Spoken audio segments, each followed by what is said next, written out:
ABJ media में आपका स्वागत है। मैं आपके साथ तरन्नुम जहान शेख। आज हम रूप बदलने की कला के बारे में बात करेंगे। ये एक ऐसी कला है जिसकी बदौलत आप चाहे तो जमीन आसमान तक छा सकते हैं। आम भाषा में इसे बहरूपिया कहा जाता है।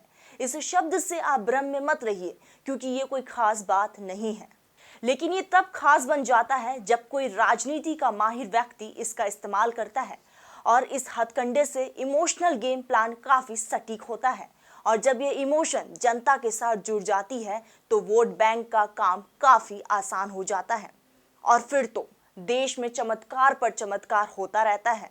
यदि चमत्कार नहीं भी होता है तो कोई चमत्कारी लोग और संस्था देश में है जो अपने हिसाब से इसे ढाल लेते हैं। ये ढाल उनकी खामियों को कुछ ऐसा छुपाती है जहां हर गलत चीज सही बन जाती है।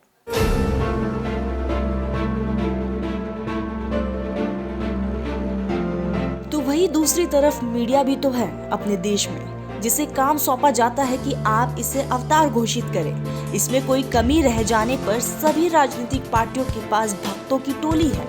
इस टोली को बस इशारे और समय का इंतजार रहता है। समय आने पर उनकी भूमिका किसी सुपरहिट फिल्म से कम नहीं होता है।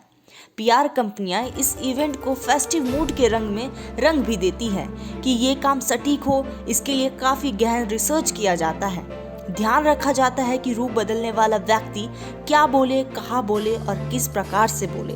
साफ है कि इवेंट को दमदार बनाने में रूप रंग के साथ पहनावा ओढ़ावा भी कम रंग नहीं जमाता है। बदलते वक्त के साथ ये कंपनियां आपका ब्रेन वॉश करने के साथ आई वॉश करने में माहिर होती है। और उनका नेटवर्क इतना अच्छा होता है कि सभी राजनीतिक पार्टियों में उनकी पेठ काफी गहरी होती है। और मौके और वक्त के साथ अपने को बदलना उनकी फितरत होती है और इसका इस्तेमाल वे सही रूप से कर भी लेते हैं। राजनीतिक बातों का प्रचार प्रसार कैसे फेवर में किया जाए, इसकी महारत उनको हर तरह की पार्टियों में काम करके मिल जाती है। रूप और ढंग पर पैसे का भी असर दिखता है और माहौल बनाने के लिए वो कुछ भी कर गुजरने की तमन्ना रखते हैं।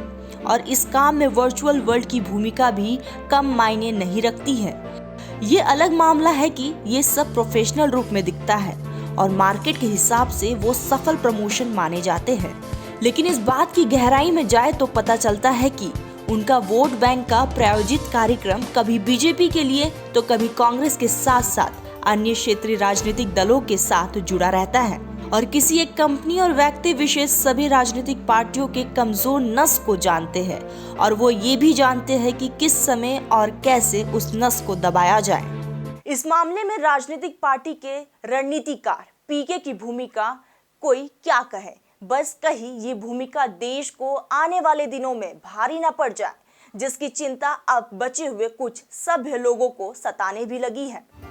अब हम फिर से आते हैं देश में रूप बदलने वाले नेताओं और पार्टियों पर। ऐसा नहीं है कि जिसकी सरकार होती है वही रूप बदलने में माहिर होते हैं। इतिहास के कुछ पलों को याद करें तो पता चलता है कि कोई शक्ति के रूप में पूजी गई तो कोई दशावतार रूप में।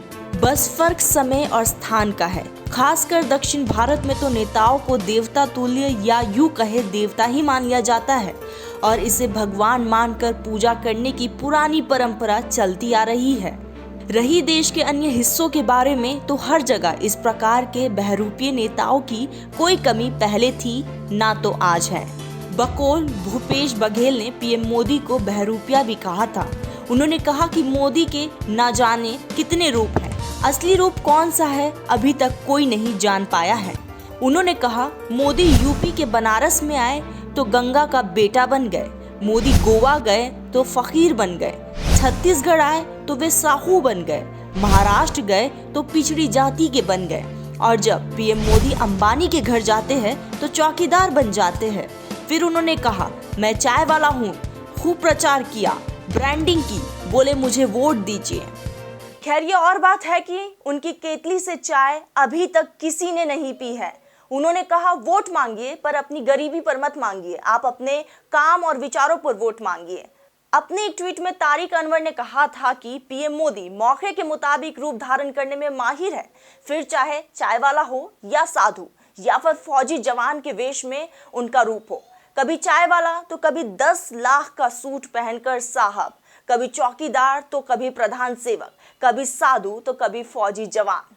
इतना ही नहीं, बीजेपी सरकार में वित्त एवं विदेश मंत्री रहे यशवंत सिन्हा ने प्रधानमंत्री नरेंद्र मोदी को बहरूपिया बताते हुए कहा था कि वे खुद को चौकीदार बता रहे हैं।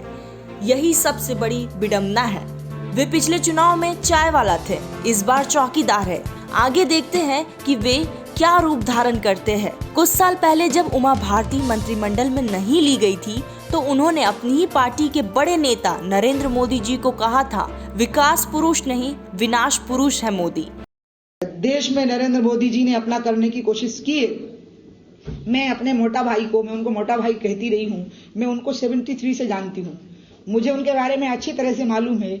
मैं ऐसा मानती हूँ कि नरेंद्र मोदी जी विकास पुरुष नहीं है, विनाश पुरुष है। लेकिन मंत्रिमंडल में आते ही मोदी जी के कसीदे शायद ही कोई और नेता पढ़ा हो, जैसा उमा भारती ने मोदी जी के बारे में कहा हो। तो वही दूसरी तरफ इस मामले में कांग्रेस भी कम नहीं है। उनके नेता भी वक्त के साथ इस रूप में दिखते रहे हैं। मौत के सौदागर के मामले में खुद कांग्रेस ने कई रूपों का सहारा लिया इमेज बदलने के लिए, लेकिन जनता ने आखिर में उन्हें ही बदल दिया।